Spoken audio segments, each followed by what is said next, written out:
Tough, and it's a cruel business. We have to produce. United States begins the nation. Deep downfield, wide open Tyree, who makes the catch.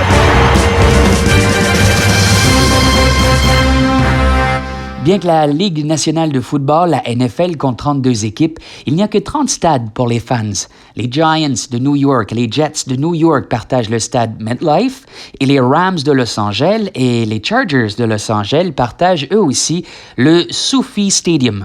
En tant que la plus grande ligue sportive du monde, il n'est donc pas surprenant que la NFL possède aussi certains des plus grands stades, dont certains sont les plus chers également. Voici donc les plus récents stades de la NFL. Il y en a deux en fait. Le SoFi Stadium à Inglewood, en Californie, domicile des Rams et des Chargers de Los Angeles, et le stade Allegiant à Paradise, au Nevada, domicile des Raiders de Las Vegas.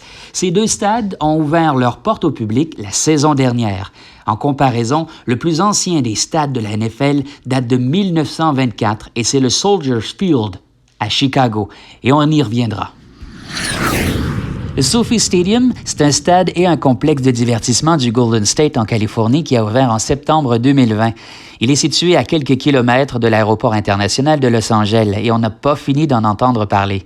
Il accueillera le Super Bowl 56 en février prochain et les cérémonies d'ouverture et de clôture des Jeux olympiques d'été de 2028, incluant bien sûr les compétitions de football et de tir à l'arc. La capacité de places assises du SoFi Stadium est de 70 000 places, mais il est possible d'élargir le tout en conséquence pour atteindre 100 000 places assises. Selon le site web des Chargers, le SoFi Stadium mesure 3,1 millions de pieds carrés. Il est situé sur près de 300 acres et son campus est 3,5 fois plus grand que Disneyland. Cet amphithéâtre est le plus cher au monde à avoir été conçu à ce jour, au coût de 5 milliards de dollars. Il est décrit comme une des merveilles d'architecture et un concentré unique de technologie. Le look extérieur est très futuriste et élégant. Le toit descend de façon spectaculaire jusqu'au sol à l'intérieur. Les fans peuvent profiter de sièges haut de gamme de 260 suites répartis dans 7 concepts distincts et 12 clubs aux ambiances variées.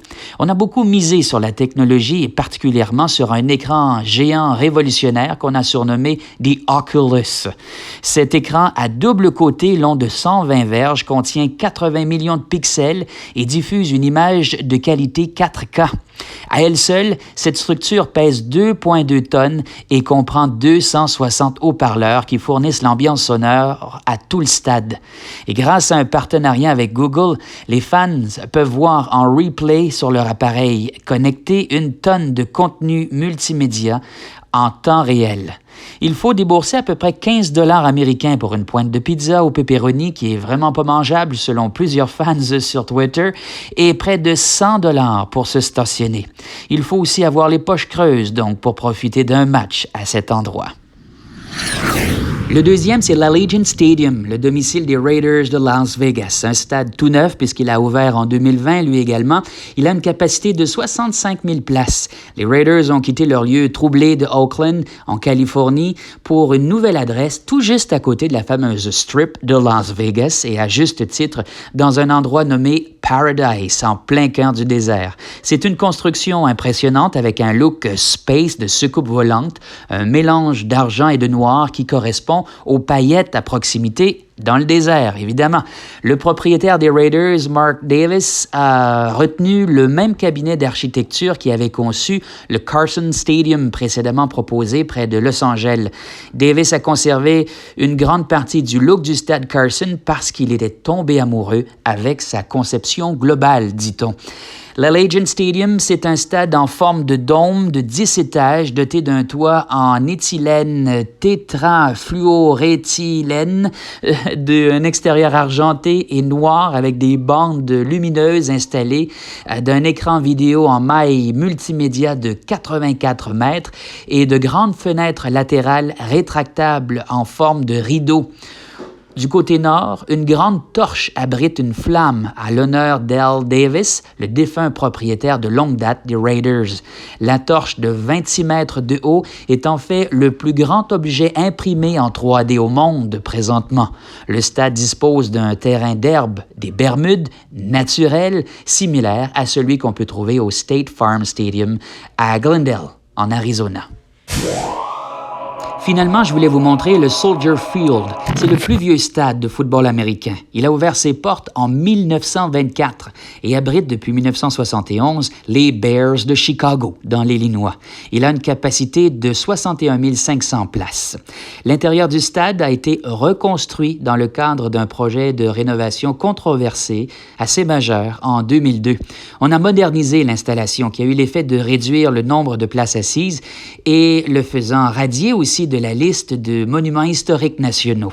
Le Soldier Field a été aussi le siège de certains nombres d'autres équipes sportives au cours de son histoire, notamment les Cardinals de Chicago, le football de l'Université de Notre-Dame, ainsi que des matchs de la Coupe du monde de la FIFA en 1994, entre autres.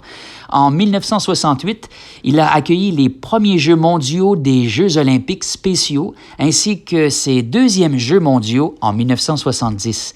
D'autres événements historiques ont également été inclus dans ce grand stade, de grands rassemblements avec des grands discours notoires, entre autres ceux de Franklin D. Roosevelt et de Martin Luther King Jr.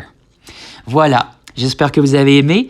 La semaine prochaine, il sera question des tableaux indicateurs et leur évolution au fil du temps.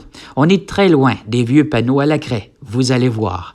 Ici Daniel, je vous souhaite un bon dimanche et de retour à toi, Jazzy Y, en studio.